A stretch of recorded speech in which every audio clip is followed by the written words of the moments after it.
Elara had always been warned about the forest.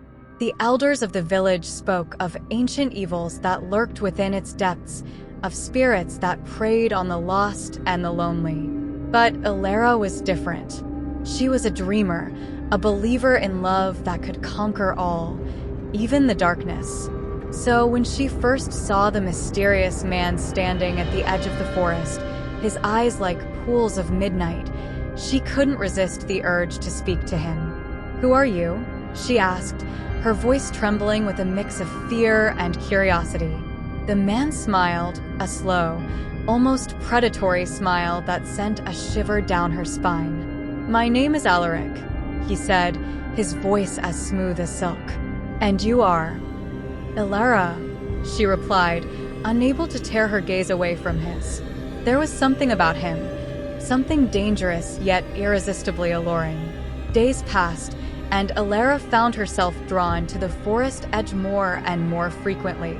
Alaric was always there, waiting for her. Their conversations grew longer, more intimate. He spoke of distant lands, of adventures and dreams that seemed to mirror her own. But there was always a shadow behind his words, a darkness that clung to him like a second skin. One evening, as the sun dipped below the horizon, casting the world in hues of red and gold, Alaric reached out and took her hand.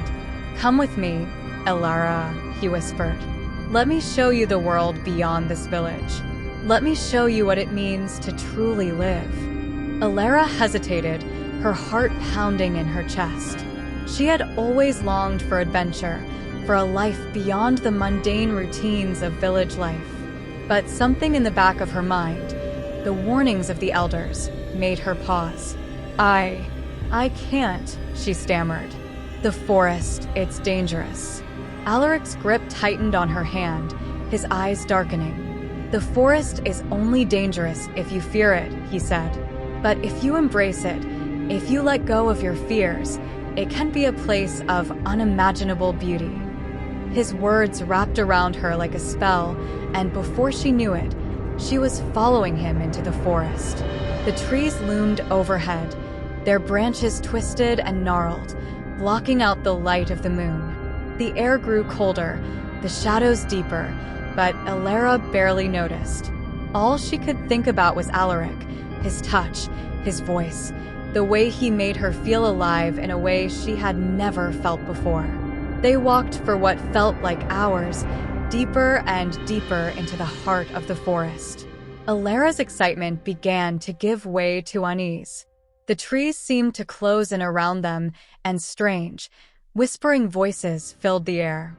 She glanced at Alaric, but he seemed unfazed, his expression calm and unreadable. "Where are we going?" she asked, her voice trembling. "To a place where we can be together," Alaric replied, his tone soothing yet distant. Finally, they reached a clearing, and Elara gasped. In the center stood an ancient stone circle, its surface covered in strange, glowing runes. The air here was thick with power, and the shadows seemed to pulse with a life of their own. "What is this place?" Elara whispered, her heart pounding. "A place of transformation," Alaric said, turning to face her. "A place where you can become more than you ever imagined." Before she could react, Alaric pulled her into a kiss. His lips were cold, and the kiss felt like ice spreading through her veins. Elara tried to pull away, but his grip was iron. The world around her began to spin, and she felt a terrible, creeping coldness seep into her bones. Images flashed through her mind, dark forests, twisted creatures, a world of shadows and fear. And at the center of it all was Alaric, his eyes glowing with an otherworldly light. "You belong to me now," he whispered against her lips. "You will never escape." With a sudden burst of strength, Elara shoved him away, gasping for breath. She stumbled back, her vision blurry, the world spinning around her. You're not human," she choked out, the realization dawning on her. Alaric smiled, but this time it was a cruel, predatory smile. "No, Elara," he said softly. I am so much more.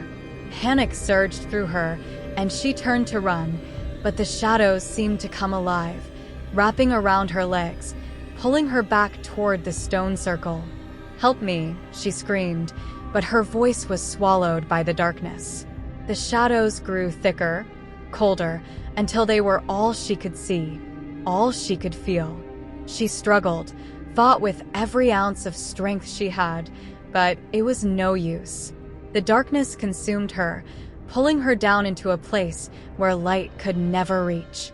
The last thing she heard was Alaric's voice, whispering in her ear, "You will be mine, Elara, forever." And then there was nothing but the cold, endless night.